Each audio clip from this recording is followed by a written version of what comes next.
जय जगन्नाथ। प्रत्येक मनीष कहार शत्रु तो कहार मित्र हेले निज बापा माँ परिवार पई से अमूल्य। विशेष करी गोटे माँ को पचारतु ता पिलार मूल्य ता पई कोन।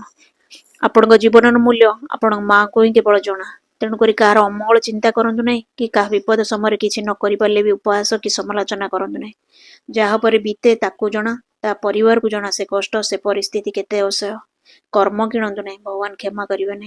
स्वयं भगवान को बंधु होई भी सुदामा जीवन सारा कष्ट सहितिले। धर्म जाति भगवान देखी नांती जहाँ ना रे लड़ाई करती। माँ लक्ष्मी निजे चंडालुणी घरे खाइतिले। प्रभु रामचंद्र सबुरी घरे रहिले खाइले। जगतर नाथ जगन्नाथ रथ भक्त सालवें पई अटिकी गला। एटी किए जाति धर्म को महत्व देइतिले? भगवान मनीषर कर्मर हिसाब करती जाति धर्मर नुहे।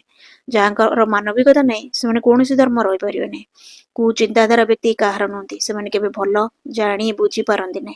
से समय केवल अन्य को आंगुठी उठेबा पर विरुद्ध समालोचना करबा निजर हजार दोष दुर्बलता थिबो ऊपर को आदर्श देखाई होतिबे। सेमाने कार परिस्थिति बुझंती नहीं निजे भोगिले जानी परिबे। भगवान समस्त कर्मर विचार करती आज्ञा केवल समय अपेक्षा। जय जगन्नाथ।